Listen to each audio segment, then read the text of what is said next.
从南面。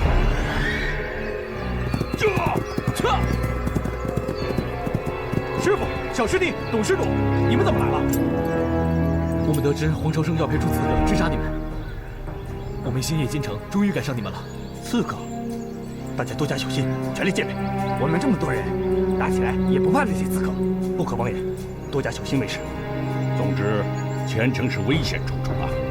常言道，行百里者半九十，现在是危机四伏。以老衲之见，你们几路还是合并成一路走好，这样彼此也有个照应。此话不假，我们还是一路同行吧。翻过这座山，就是京城的地界了。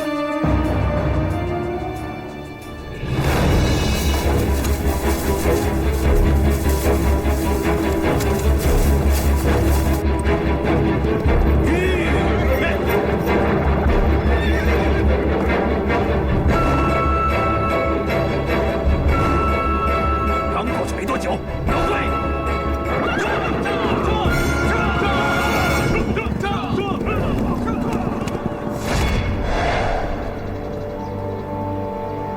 应该是黄朝生的人，看来目标变了。不妨跟他们一起动手，他们在明，我们在暗，将目标一举歼灭。走。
你忍一下。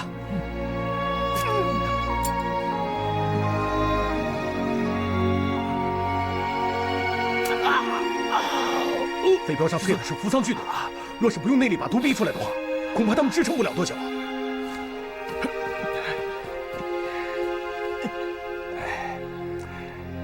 因为我连累了华恩寺，本王深感内疚啊。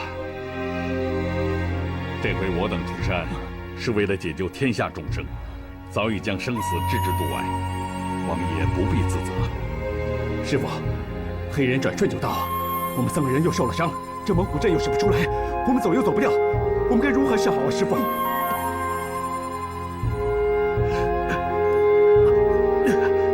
师傅，我们3个人要是拼了性命，或许还能再撑会儿。不行，你们现在身中剧毒，再战恐怕性命都难保。师傅，我不下地狱，谁下地狱？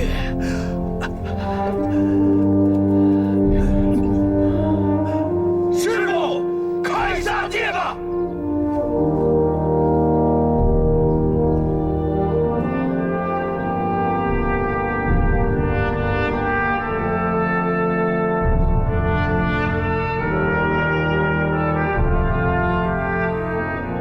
阿弥陀佛。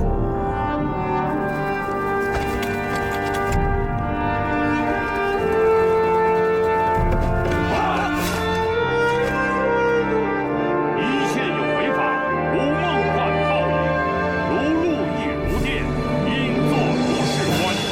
今日魍魉横行，百鬼狰狞，我华安武僧被逼大开杀戒，替天行道。刘虎，到猛虎阵中。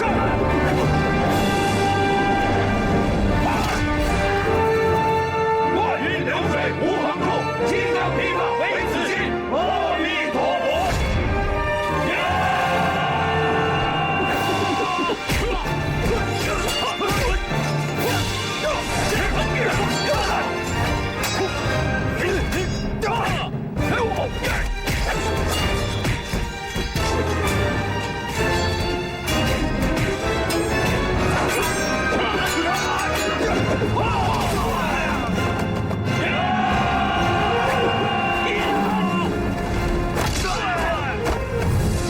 恶虎扑食！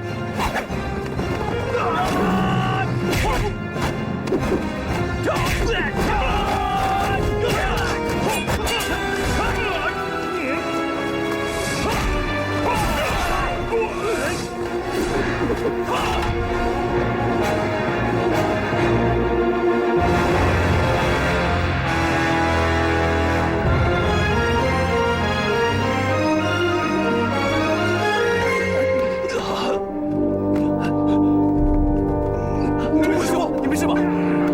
他们有3个人受了伤，撑不住了，上！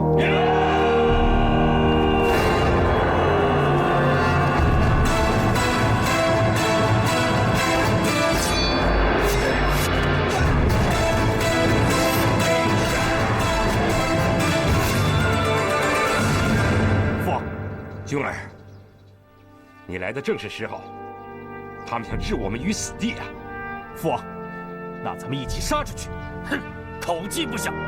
你们那夏日的猛虎阵已经被我们给破了，看你们还有什么办法！我们都是最勇猛的武士，人挡杀人，佛挡杀佛，今日定将你们碎尸万段！敌众我寡，今日非猛虎阵无以破敌。师傅，何不让小师弟马前虎还有惠王世子临时顶替3位师弟，重组猛虎阵？老衲正有此意，适才观战，3人皆勇猛异常，只是双拳难敌4手。如能组成猛虎阵，定能威力大增。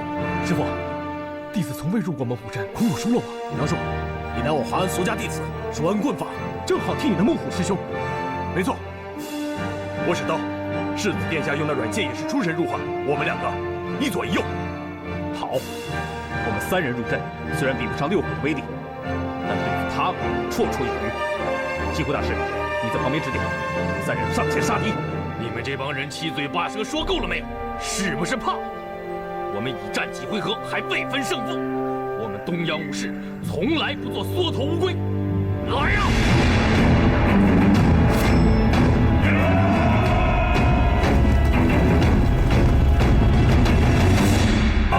看来一切都是天数，能否度过这一劫，就看造化了。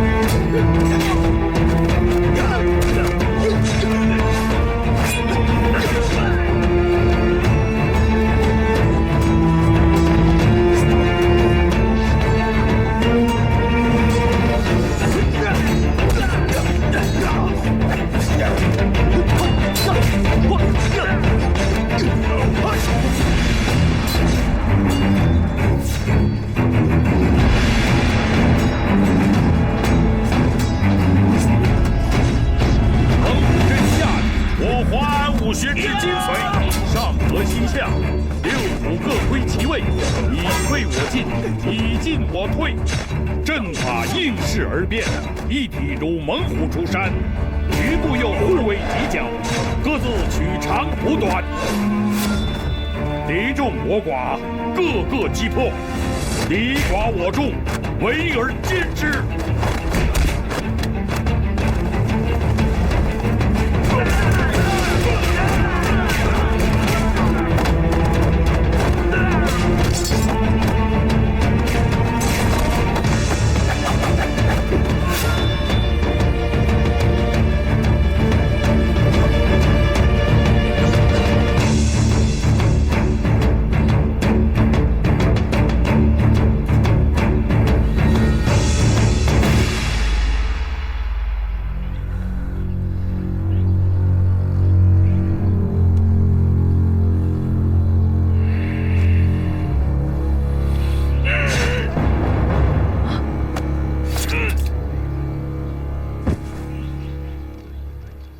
乃其所造诸恶业，一切而今皆忏悔。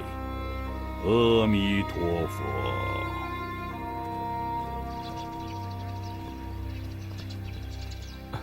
师父，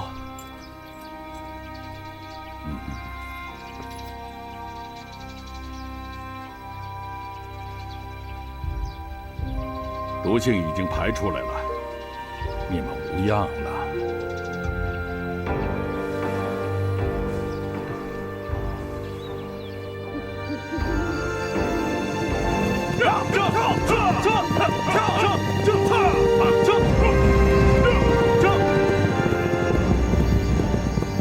父王，我们就从这儿分手吧。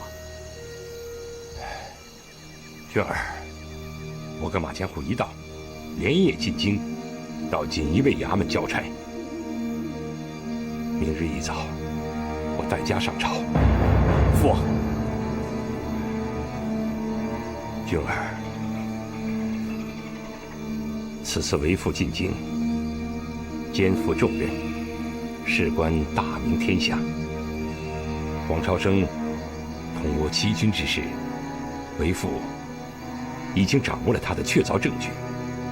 明日，我与吴妃一同进殿，当着皇上和众位大臣的面，把他的罪行昭告于天下。君儿，为父交给你一个任务，一定要保护好吴妃，特别是她身上的那个账本。明日5更早朝，一定要把她送入皇宫。是。生死成败，就看明天了。9千岁，人到了。让他进来吧。是。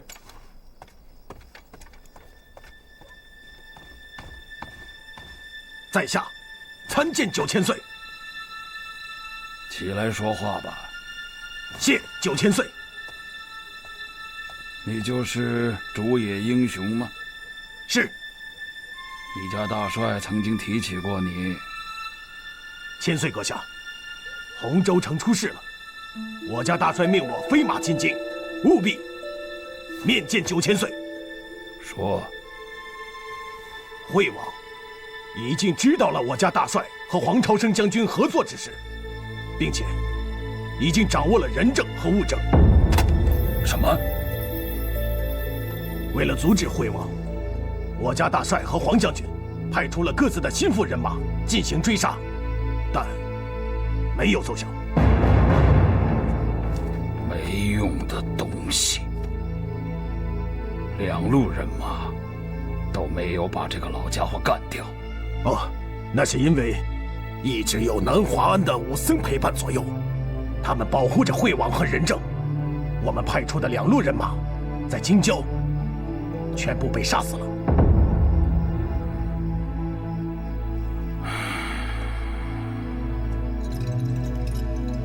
杀到京城来了，咱家还真是大意了。哦，据我的手下传回来的消息，惠王和那个仁政已经进了京城，明天一早就要进宫。事情万分危急，眼下该怎么办？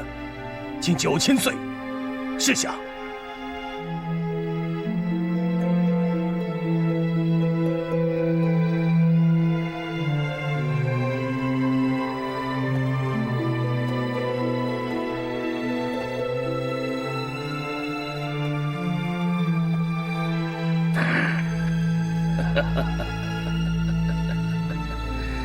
那今天晚上就让他们睡个好觉吧。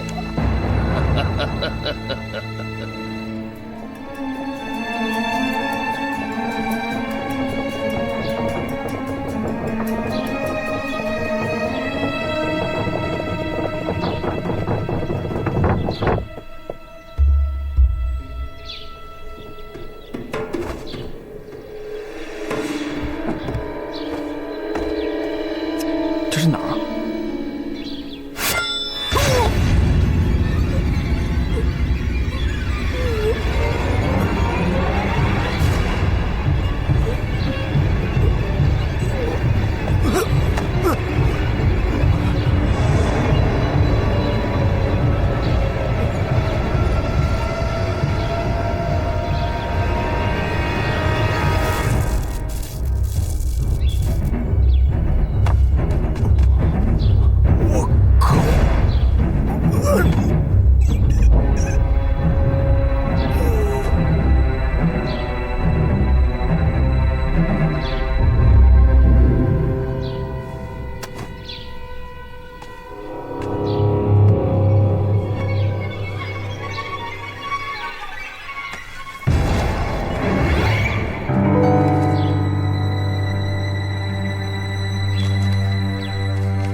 站住！锦衣卫奉旨觐见皇上。大人请。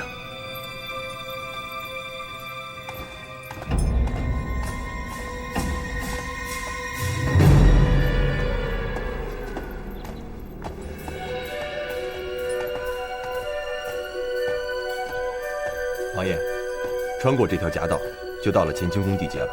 这个时辰，皇上应该已经起身准备早朝了。而9000岁此时还在宫外，正是进言的好机会啊！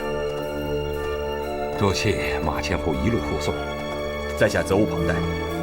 王爷，皇上考虑，若是马某保护王爷不利，皇上要平了我们锦衣卫南北镇抚司呢。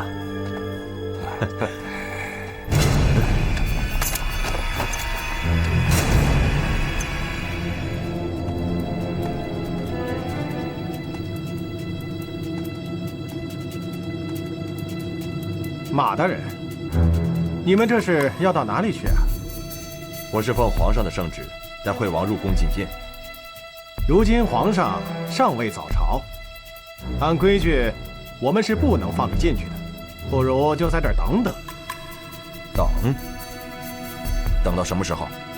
嘿，这个吧，要等到9000岁他老人家来了才好定夺。怎么？本王要见皇上，还要李锦中同意吗？惠王殿下，请您息怒，小人也是奉命行事。庞公公，我是奉当今皇上的圣旨，带惠王入宫觐见。马大人，请你不要为难我们办事儿的人。9000岁驾到！参见9000岁。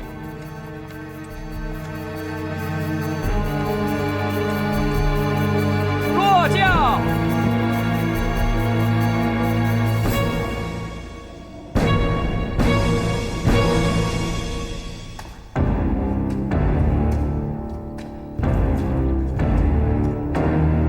孩儿们，起来吧！谢9000岁。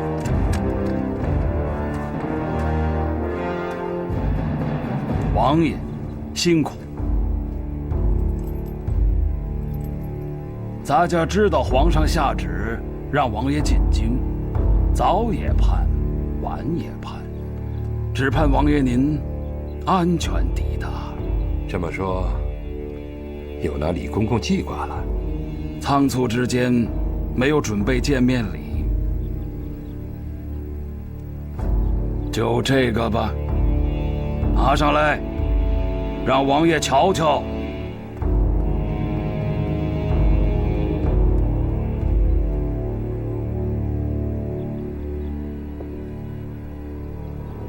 王爷，请观赏。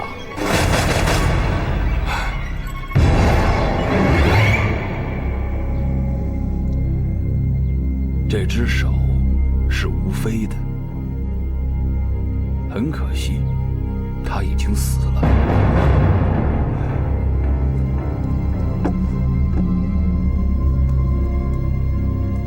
还有，她身上那本账册也烧成灰了。就算你有再大的本事，把北京城从底儿翻上天，也没有用了。无凭无据，朱有基。如果你识时务的话，就应该知道在皇上面前该说什么，不该说什么。如果我执意要说呢？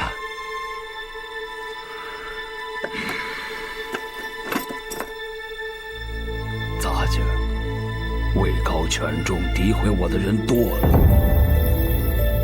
皇上会听你一面之词吗？别忘了，皇上后面还有皇太后呢，她一直都在很小心地防范你。看来什么都让你算准了。做大事的，谋定而动，就不会犯大错。王爷，你避过洪州一劫，辛辛苦苦来到京城，在皇上面前也没有什么好戏唱了吧？时候不早了，让路，给王爷让路。是。王爷，上殿面圣吧。请。原本铁证如山，如今却化为乌有。精心筹谋，要在皇帝面前指证9000岁的计划，全部成了泡影。惠王不知道等待自己的将是什么，他仿佛一步步走向万丈深渊。哎，你们快来看啊！手没了，手没了，手没了！哎，这人死在这儿了，说是啊，这好端端的人啊，就死在这儿了，一个手都没了，这全是你们的血呀！哎，你们谁看见了？这怎么死的？就是啊，我是他那个人啊，我刚才看见就说死了，他们还说没死，你看他已经死在这儿了吗？手都没了。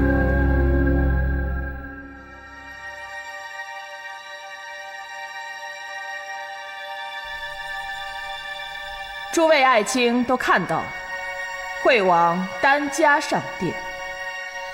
朱有基，你谋反不成，这回没什么话可说了吧？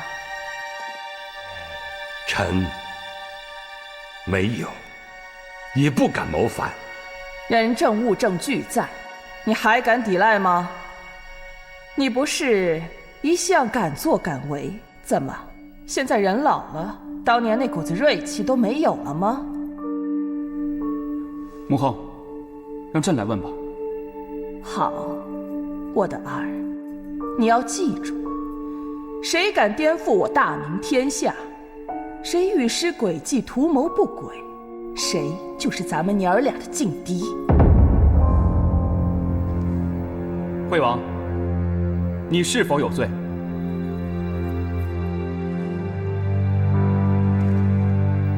臣有罪，臣罪在不忍心看黎民百姓受倭寇的凌辱，故才去夺得兵权，实为救百姓于水火之中，并无他意。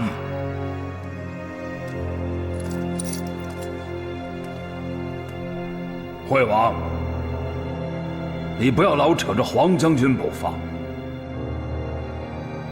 当王爷的，应该规规矩矩在自己的封地上恪守本分。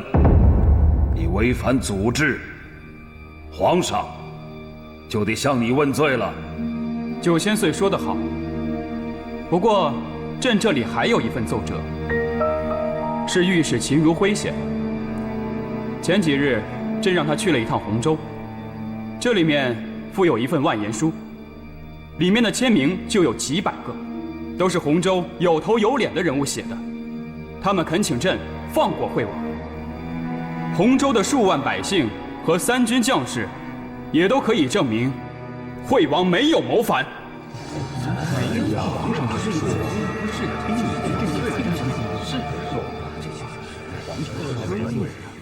朕也深信惠王没有谋反的念头，否则兵权已然在握，大可一鼓作气将队伍开拔到南京，到祖宗的皇陵前将朕一军。可是惠王没有这么做，而是等着退倭之后，便主动交出了兵权。仅此一点，朕就深信惠王没有谋反之念。皇上圣明。不过，与倭寇对阵，黄将军已经早有计划。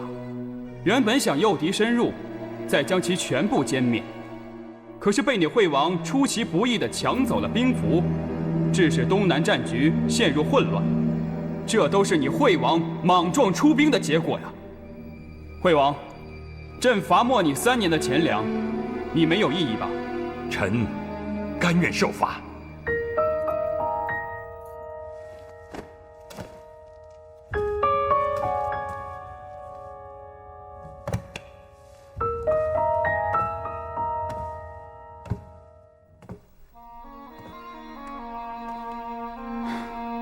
好歹你也是朕的亲叔啊，你带着枷锁，朕的脸上也觉得不光彩。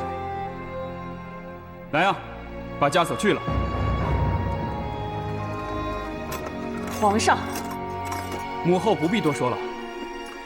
惠王要在京城多待上一段时间，再过几天就是朕的生日。朕希望在千秋万寿节上，有叔王陪在朕的身边。臣遵旨。惠王一案，朕已经盖棺定论。以后谁要在朕的面前离间朕与惠王之间的感情，朕亲手掌他的嘴。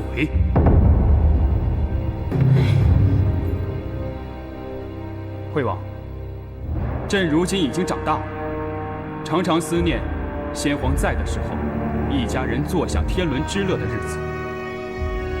血浓于水啊！朕不怀疑你，想必你也不会负朕吧？皇上，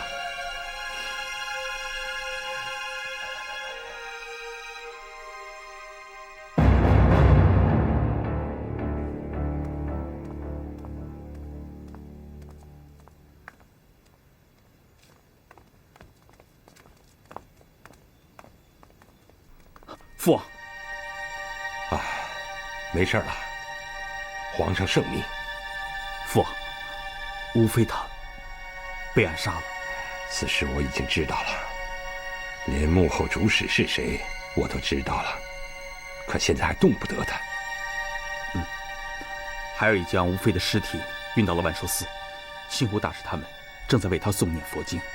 那好，陪为父去万寿寺送吴妃最后一程。好。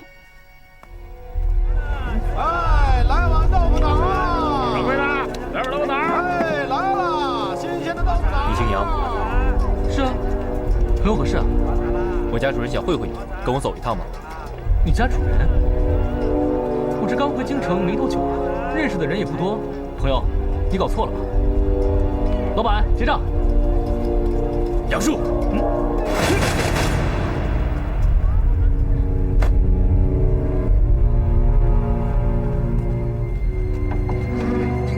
小姐，姓杨的小子我们带来了。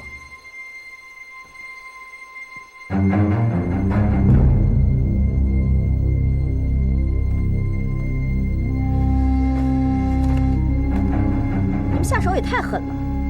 你看这家伙都半死不活的了。我们没敢下狠手，他只是被小五的药粉迷倒了。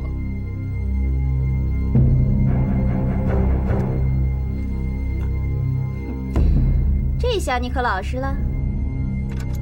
把他给我绑起来，用蘸水的皮鞭给我狠狠地抽。是。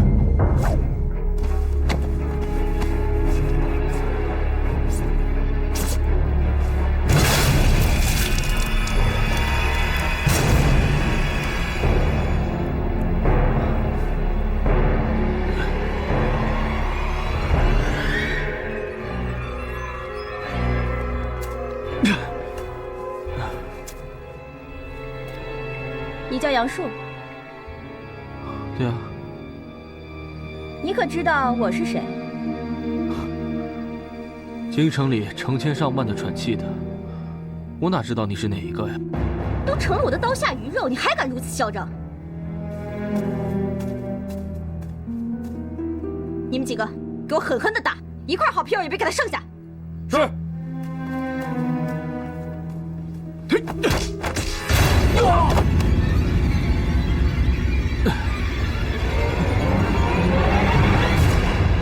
给我上！上！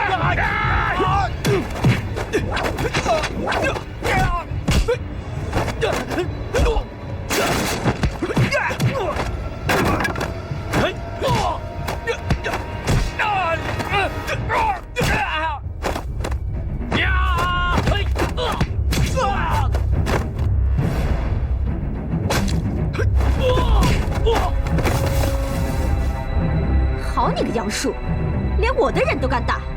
打了又怎么样？你真是嫌自己脖子上的脑袋扛得太沉了吧？哎，哼，好男不跟女斗，天色已经不早了，没时间在这跟你花拳绣腿。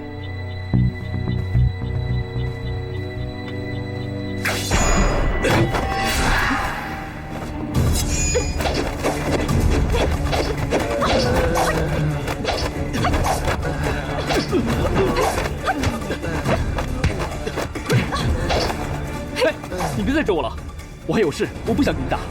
你要再逼我，我就脱衣服。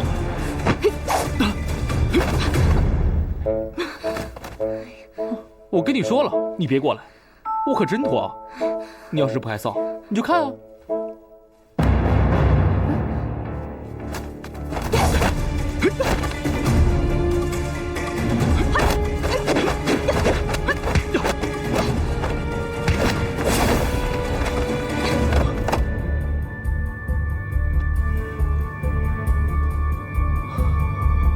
还给我，那是惠王送给我的东西。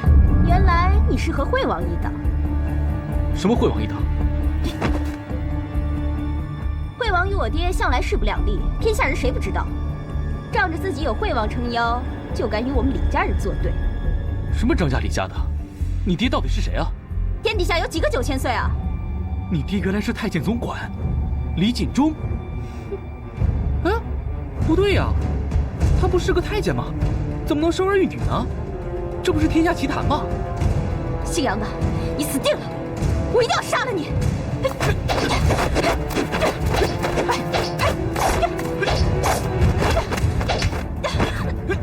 别打了，放开我！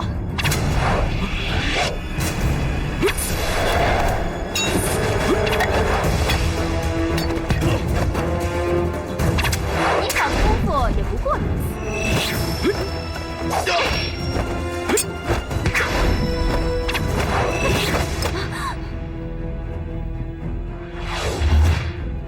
招招都是杀手，丝毫没有留情。你到底得罪谁了？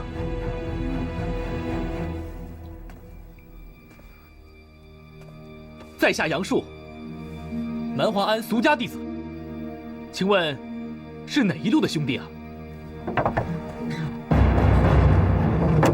妇人之仁，罪不可取。这个蛮女招招都想夺你性命，你还留着她的命干什么？你先闪开，让我先结果了这个蛮女，再来和你细说。好啊，又来一个。本小姐若是怕了你们这群粗鄙武夫，我就不姓李。李音月，少把你的太监老子挂嘴边，你到底姓李姓王还不一定呢，谁不知道你的来历啊？那个李景忠原本只是乡间的一个教书先生，穷得极了，给自己来了一刀，才进宫当了太监。没想到他狗屎运好，做到了司礼监掌印大太监的位置，觉得膝下冷清了，才从乡下抱了你们兄妹俩。你以为你自己是什么金枝玉叶啊？平日里你与你们的兄长只会在民间飞扬跋扈，耀武扬威，被你们兄妹俩欺负过的人还少吗？原来你们兄妹是被李锦忠包养的，那看来也是穷苦人家的孩子。现在尽享荣华富贵，身居高位，却不知足惜福，还在这里为非作歹。你少啰嗦，本小姐行事用不着你来教训，要动手赶紧的，装什么忠孝节义一大堆的，本小姐懒得听。你想死还不容易，我马上成全你。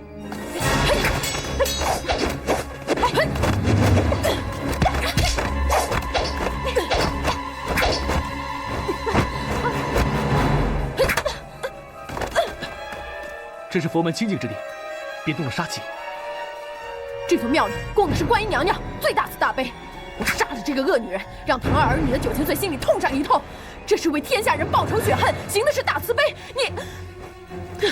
你要是不敢见血，就赶紧躲眼线，别误了我杀人。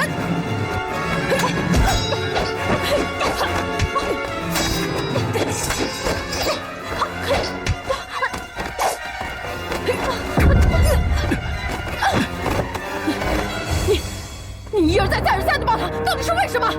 哦，我知道了，你父亲是当今太医院的御医，受9000岁辖制，你怕我杀了他的女儿，你和你爹都有所牵连。你要是这样想，我们兄弟从此割袍断义。我只是不想让你在这里闹事，不想让你乱杀无辜。我知道9000岁该死，但是我没有听说过在他女儿的身上有任何的命案。你只要教训他就可以了，为什么要赶尽杀绝啊？夕阳的，你少在这乱装好人，我不吃你那一套假仁假义，你要杀便杀。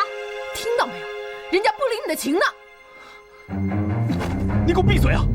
你怎么？我怎么？你这样的官宦子女我见得多了，视自己为菩萨，视他人如粪土。如果我是你爹的话，我一定会给你一顿板子，让你知道什么叫好歹，什么叫规矩。东西，我求求你。这个世道，心太软，就会衍生祸患。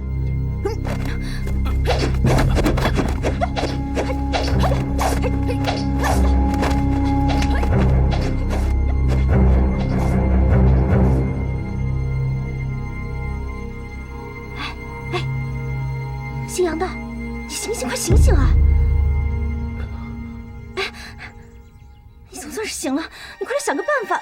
那莽夫正在外面磨刀呢，你说话呀！这什么地方啊？好像是他的住处。他原本要在庙里杀了我的，但后来想一想，说要听你的话，免得误了佛门菩萨的境地，就把你我拉到这儿了。你赶快想个办法脱身啊！要不等他刀子磨利了，就要一刀杀了我。你不是不怕死吗？难不成我真的就不明不白的死在这儿吗？不，你别哭啊！我最近的女人哭了。那你就忍心看着我死在他手里？他刚才说要一刀挖出我的心肝，替他什么亲人祭奠。唉，这个一定是你爹9000岁造的孽。现在仇人呢寻上你要报仇，你早就应该知道，种得善因，方结善果啊。哎呀，行了行了，你别啰嗦了，你赶快把绳子挣开啊！他还挺会绑啊，用这么粗的牛皮绳。唉，你挣不开吗？嗯。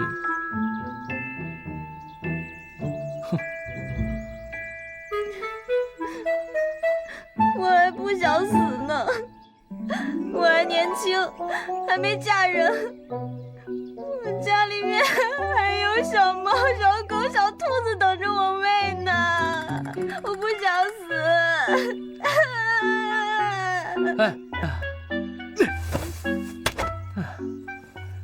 和我有亲啊！哎，你要去哪儿啊？姓杨的，你真见死不救啊！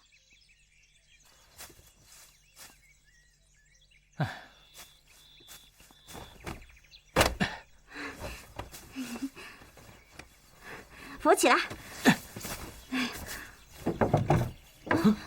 哎，你干什么？哎，快走！别跑！皇上有旨，宣惠王朱佑基入宫。叔王还想对朕一直隐瞒吗？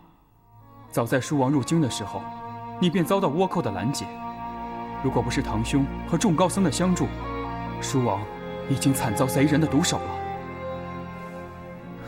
出了这么大的事，你为什么不告诉朕？你我虽有君臣之分，可我们血脉相连。如果有贼人敢行刺于你，便是对朕的不轨。这个，皇上，臣当日实在是不敢妄言。你也是凤子龙孙呐，大兴皇帝是你的亲兄长，而朕是你的亲侄儿，难道你连朕都信不过吗？不，皇上，该刺客身后的势力不可小觑，臣唯恐妄言之下，朝廷震荡，天下大乱呐。那朕今天就给你妄言的权利，告诉朕，朝中大臣里是不是有人暗通倭寇？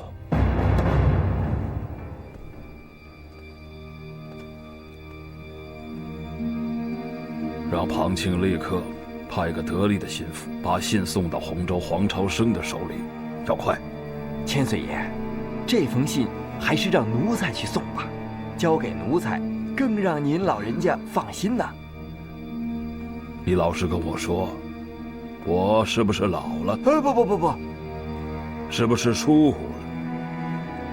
竟然把跟倭人合作的事情全部交给黄朝生。哎，他那么不小心，竟惹出这么大的祸来。这个黄朝生啊，是该重重敲打敲打。他一个不小心，给咱们捅了多大的篓子，弄得是人仰马翻呐。幸亏您老人家出面，才平了这个大麻烦，不然呐，咱们老少爷们啊，都得跟着倒霉呀。还好这次能够瞒过皇上。不过皇上渐渐长大了，就要亲政了。加上朱佑基拿着这个把柄跟我斗，后患无穷啊！惠王既然已经知悉内情，那他肯定要和咱们过不去啊。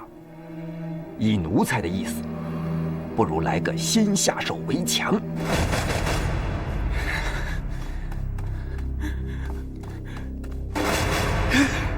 朕早就知道，李锦忠这个狗奴才在朝廷之上一手遮天，但我没有想到，他竟然暗通敌寇。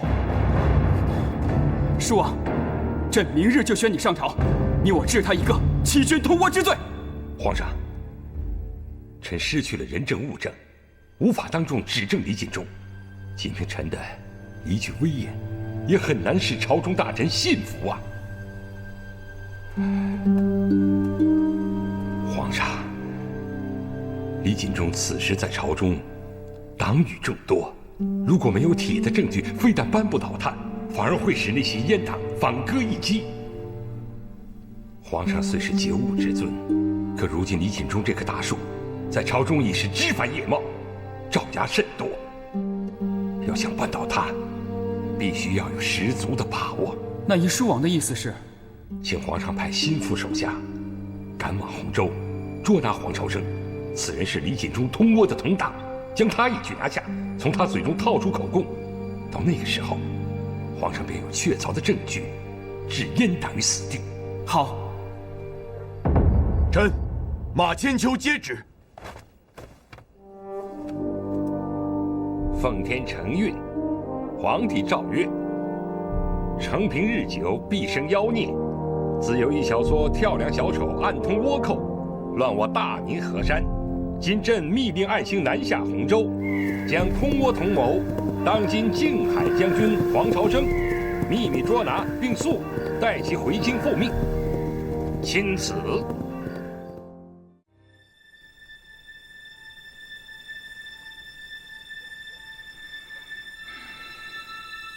你来京城，犯下3大血案，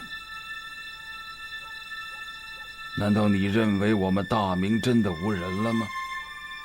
你可知道，光是锦衣卫衙门里有多少双眼睛在盯着咱家，在找咱家的错处？难道锦衣卫那边已经怀疑到9000岁身上了？对。你看这样好不好？我帮您把您的对手统统都杀掉，这样免除您的后顾之忧。9000岁，您意下如何？不急，猫捉老鼠的游戏也得把老鼠玩够了再吃。如今咱家有一件更重要的事情，想请先生你帮帮手。请9000岁吩咐。众外卿举杯。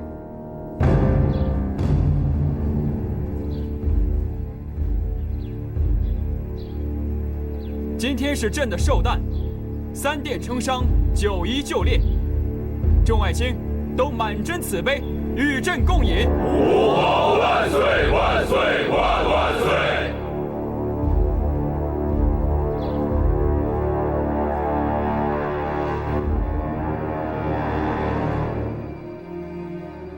皇上，为庆祝皇上的寿辰，咱家命人从西华门到奉天门各街市路口张灯结彩，齐祭四方之乐，亭台楼阁，彩房画廊，百戏杂技，载歌载舞，比比皆是，让城内万千百姓祝贺吾皇万寿无疆。还是你细心呐，听上去这般热闹。等朕完毕了大事，便也要启程到城头上去看看这坊间欢乐的景象。今日之大事，便是庆贺皇上的寿诞，朝廷的琐事放在一边，今日里君臣同乐。朕也是这个意思，君臣同乐呀。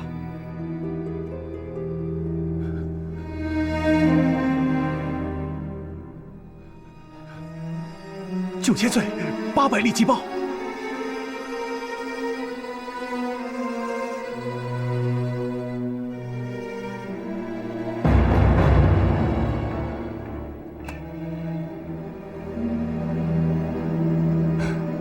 皇上，臣有要事启奏。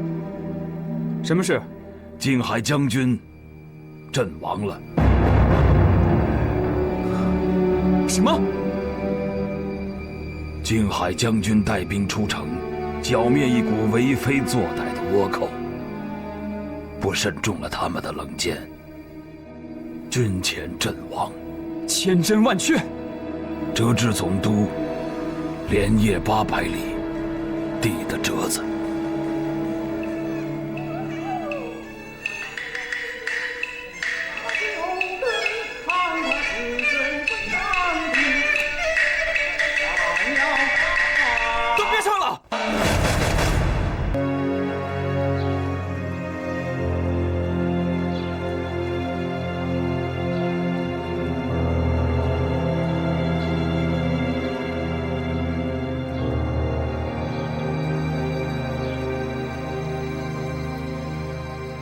王爷，这顿寿酒您喝得舒畅吗？有劳李公公挂念。御酒出自天厨，其味醇浓，我父子2人自然喝得熏然不醉，舒畅无比。那就好，那就好。咱家唯恐黄朝生将军战死沙场一事，坏了文武百官喝酒的心情。说来说去啊，都是庞庆，你这厮不会办事。好啦，李公公，酒也喝了，宴也散了，我们就此告辞了。好走不送。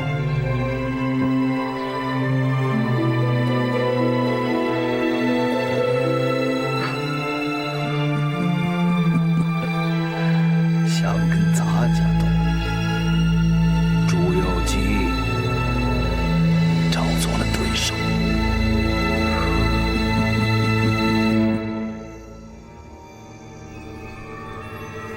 9000岁阁下，您要的人，我已经从洪州城给你带来了。辛苦你了，多亏先生你身行千里，才能及时报信，而且把事情办得这么妥当，咱家感激在心。9000岁，您客气了。铲除麻烦，对你我双方都有好处。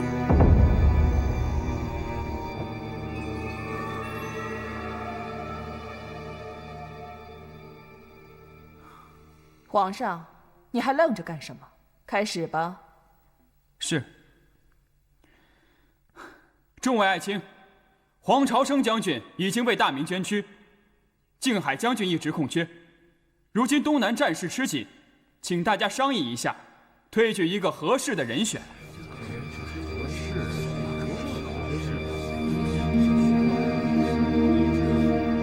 皇上，此等重要朝政，向来都是由9000岁定夺，臣等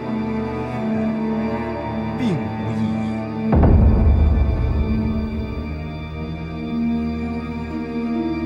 站在这大殿之上，你们吃着朝廷俸禄，朝政庞杂纷乱，难道每件事情都要劳烦李公公操心吗？要是这样的话，朕养尔等有什么用处？皇上，请息怒。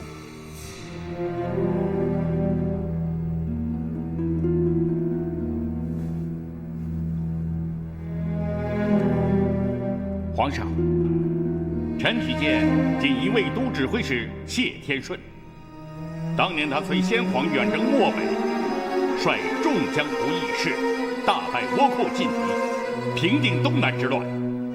靖海将军一职，臣以为非他莫属。秦爱卿说的有道理。皇上，臣以为不妥。不妥？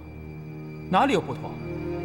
皇上，谢大人负责京畿秩序，锦衣卫责任重大，乃是皇上的亲兵。若没有一个信得过的、心腹肱骨大臣统帅，皇上如何能在皇城放心安睡？如今，朝廷正值3年1科的武状元开科遴选，诸多高手纷纷前来应试。臣觉得，不论哪位英雄豪杰做了荆轲的武状元，便可委任他为靖海将军，前往东南率军抗敌。可是，新任武状元纵然拳脚了得，没有带兵经验，如何做得了将军呢？皇上，带兵打仗需要一仗一仗慢慢的来，谁天生就会指挥军队啊？如果不给他们沙场历练的经验，他们也只能是纸上谈兵了。幕后说的有道理。好，传朕旨意，谁得了新科武状元，朕便封他为靖海将军。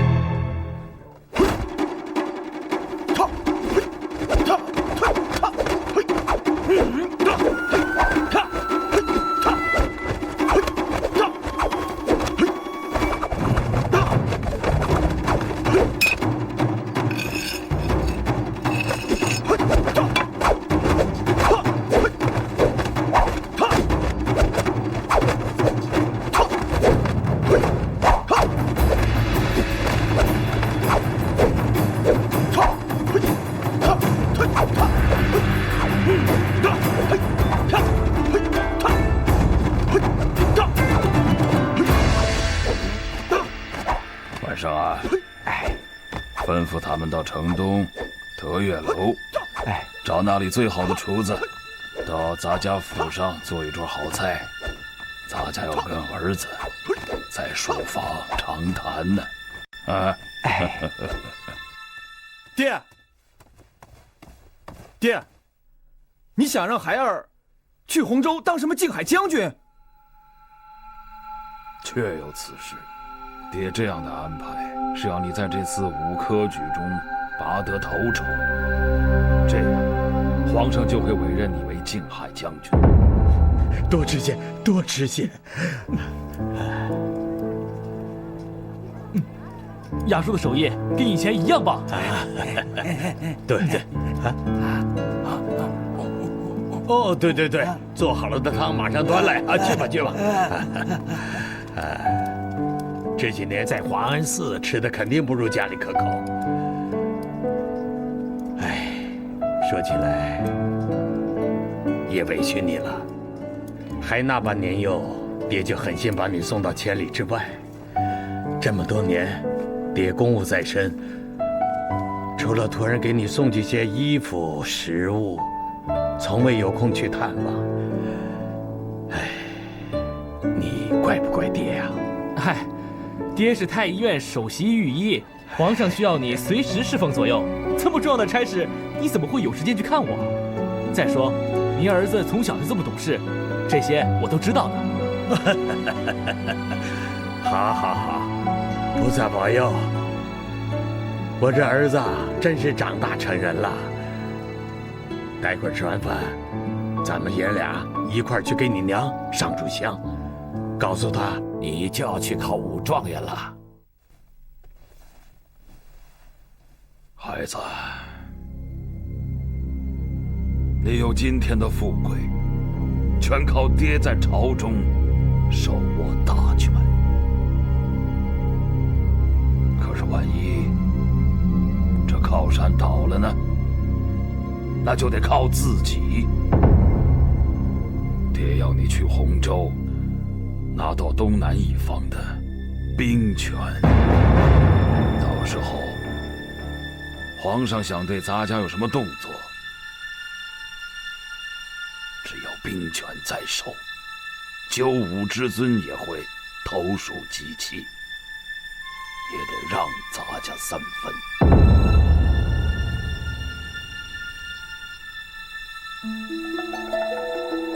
爹，难道说皇上对您老人家有什么不满？不碍事。还有皇太后她老人家在背后撑着咱家，一时半会儿皇上还是不敢动的。历朝历代能做到爹这个位置上的人，都是踩着累累白骨，嘴边淌着血滴子做上来的。记住，只要手握兵权，谁都不敢动你，皇上也不能。京城李重霄的水牌挂起来喽！那个英雄好汉啊，身手是不错，可李重霄啊，可是当今9000岁的儿子，9000岁的干儿子，你管他干的事呢？这9000岁啊，对2个儿女啊，可是疼爱有加，视若己出啊。他要是想得这个武状元，别的不决，都得抬着屁股给他让道。哎，要不咱把这钱呢都押给李公子怎么样？对，怎么？那就发大财了！我呀，李公子，就让李公子押李公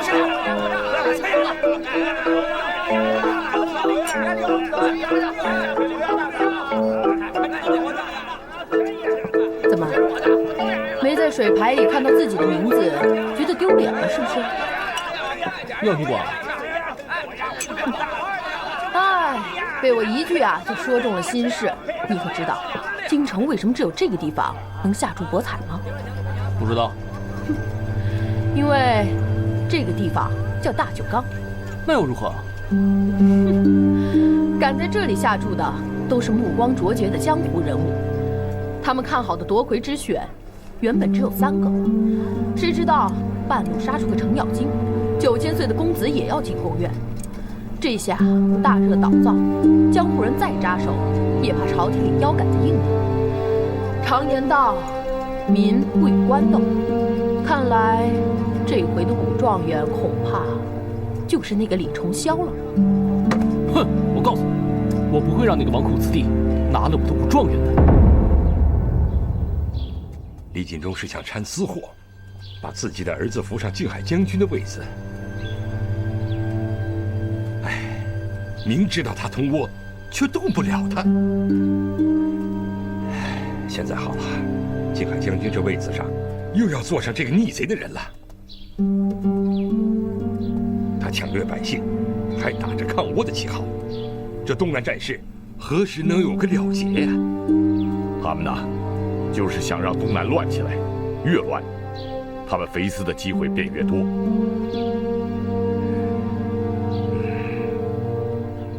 难道就没有什么办法了吗？王爷，我倒是想起一个人来，也许这个人可以帮我们力挽狂澜。哦，王爷，你可还记得随新湖大师一起赴京的那个华安寺俗家弟子杨树吗？此番他也在武科场的遴选之列。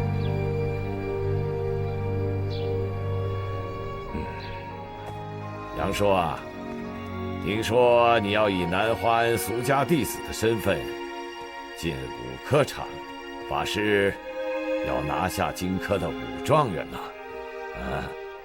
真是让王爷见笑了。我自幼被送入南华庵习武，多年苦练，就是为了有朝一日能够考上武状元，光耀门楣，报效朝廷。好，坐。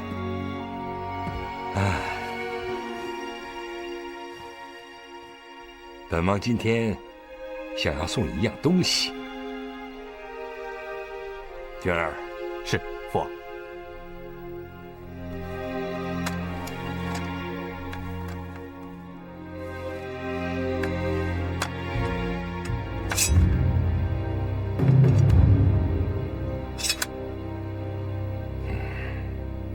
此剑名为成影，据说是上古的剑师取玄铁精英，呕心沥血锻造10年，合炉的时候又用少女之身投入炉中，这才锻造而成啊。虽是远古传说，但此剑的确是吹毛立断，削铁如泥。本王今天把它送给你。王爷，这么好的一把剑，你舍得送给我？舍得，宝剑赠英雄嘛。但愿你用此剑一路高奏凯歌，赢得武状元。王爷，对杨树的一番期许，我定当倾尽全力。但是，这次参加科考的人，个个都是英雄豪杰。说实话，我心里真的没有底。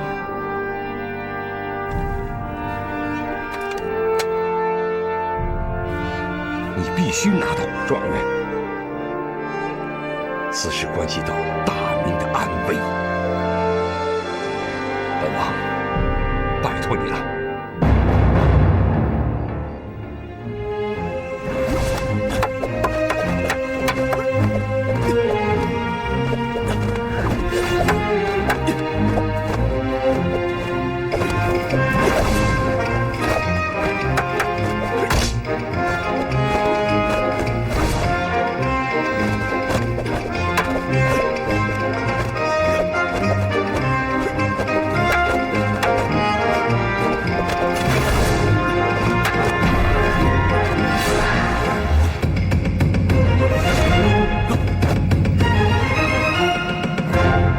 怎么又是你啊？怎么不欢迎我？如果你还想奚落我，就赶快走吧。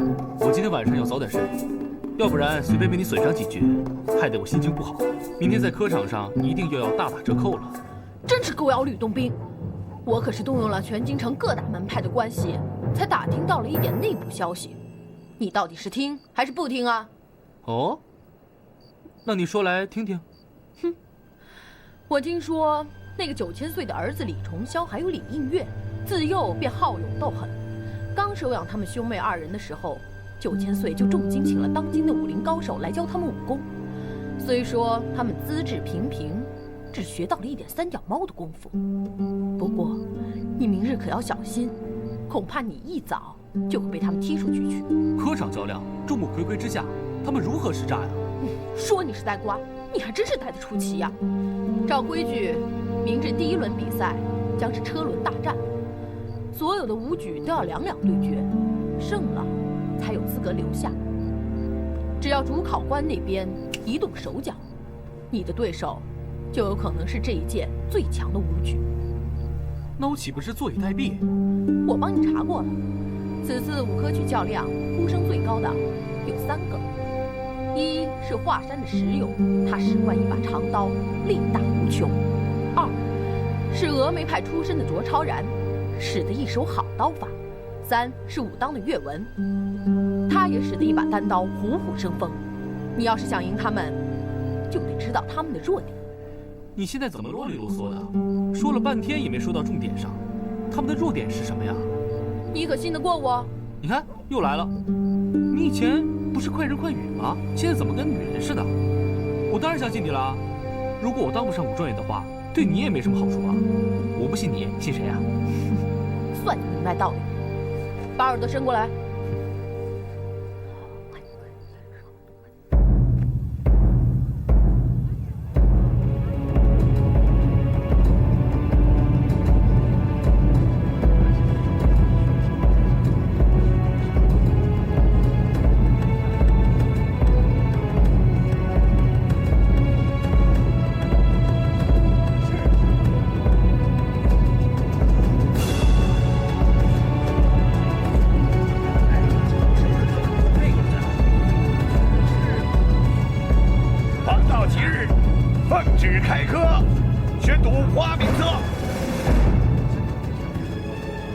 淮北孙世昌，沧州常胜，武当岳文，峨眉卓超然，南华杨树，京城李重霄。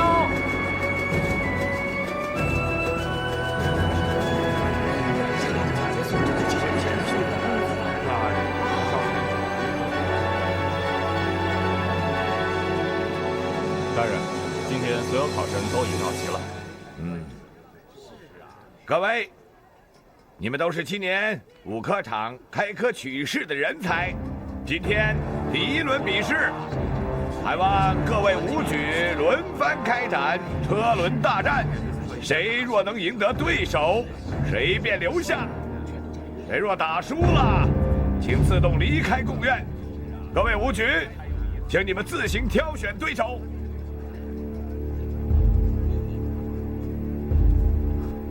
哪位好汉愿意与我比试？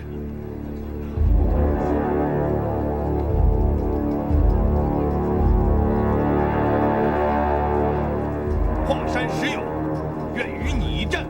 久仰大名，我的运气可真好啊！第1个较量的就是如此高手。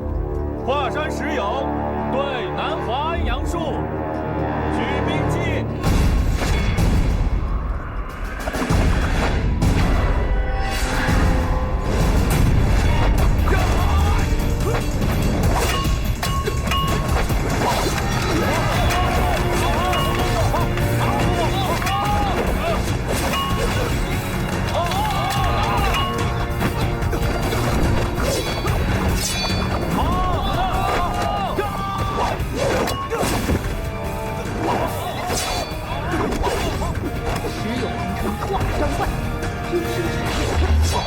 长刀舞起来，威风凛凛，简直像传说中的猛张飞。虽然力大无穷，容易夺得先机，却也有弊端。天生力大的人往往心态浮躁，总想速战速决。只要你小心应对，4两拨千斤，少露破绽，用拖字诀令其分心，便有取胜把握。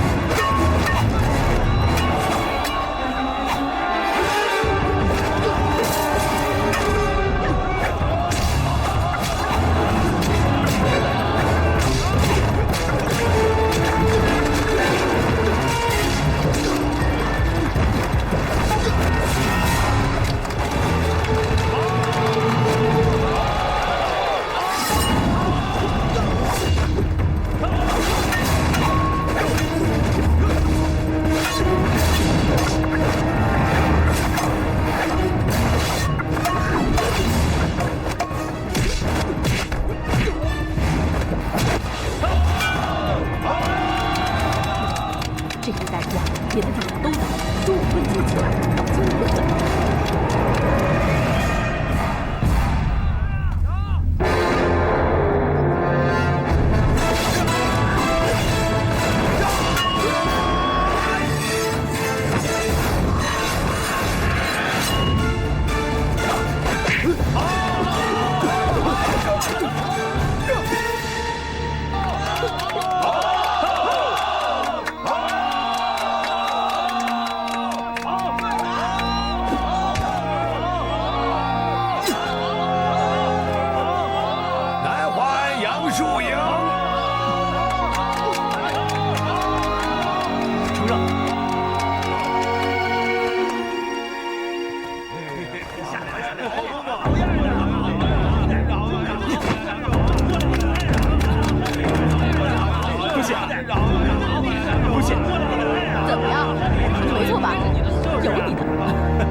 南环杨树的水牌挂起来喽！哎，儿啊，这杨树的赔率是多少啊？1比300，300，杨树300。掌柜的，我这有些银子，全都压在杨少侠身上，我压他下一轮还会赢。你没搞错，你可看清楚了啊！从今天开盘起，这杨树的赔率可是1比300。你还是压李承霄啊！他爹呀，可是当今的9000岁，无论如何，下一轮他肯定能顺利通过。要压就压冷门，要是赢了，我这个月的饭钱可都有了。你要是输了，恐怕连你平日住的车马店里都住不起，直接就睡大街。赵会长，你可不要吓唬我。这南华庵的杨树天资聪明，武功不凡，乃是南华庵住持西湖的得意门生，精通36方功夫。别说他打赢下一轮，要打就打到金銮殿上，让皇帝御笔亲封，成为当今堂堂的武状元。喂，行了行了，赶快走吧。怎么了？我就是要压。掌柜的，收好。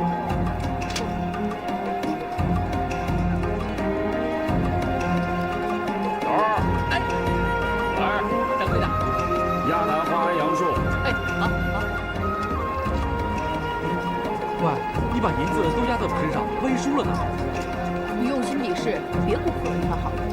让我赢些银子花花，岂不是两全其美？放心吧，我一定会好好练功的。哎，对了，这几日你就先住在我家吧。虽然我不是什么富贵子弟，但是一间小屋，1日3餐，还有粗茶淡饭，还是供得起的。这可是你说的。那我可就答应了。还有一件小事情要有劳先生了。明天科举进行第2轮较量，犬子也在5举之列，大家希望他能一直赢到底。这件事也要先生你多多帮帮。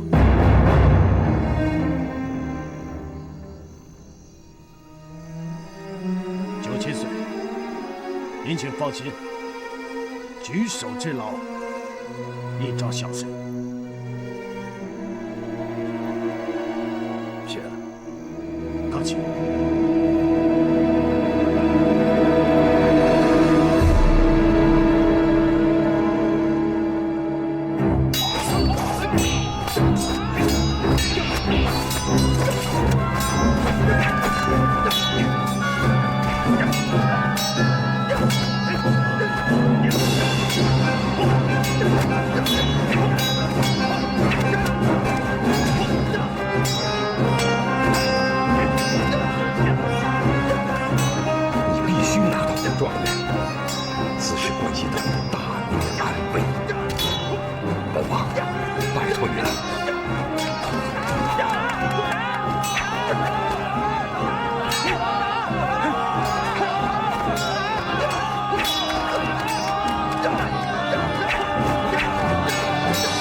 入，对京城李重霄。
站在哪儿了？让我看看。别动！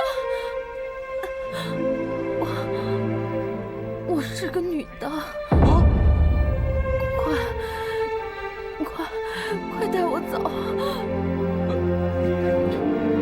走。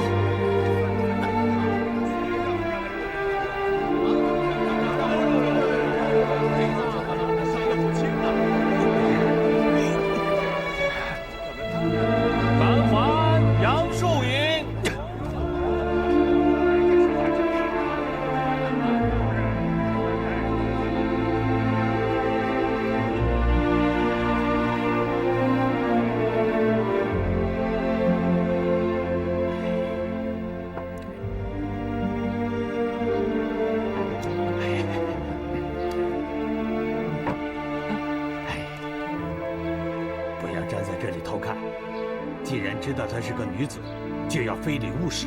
哎呀，爹，我是看她醒来没有。她还没醒，这毒可真厉害呀！哎，爹，那董希他不会死吧？放心吧，你可知道，你爹我可是当年赫赫有名的驱毒高手啊！虽然险，但不碍事。也不知道是谁下的如此毒手。还能有谁？9000岁的人呗。儿啊，幸亏董姑娘替你挡住了毒针呐！要是你中了这许多毒针，光是调养也得需要些日子啊。那武状元早就成他人囊中之物了。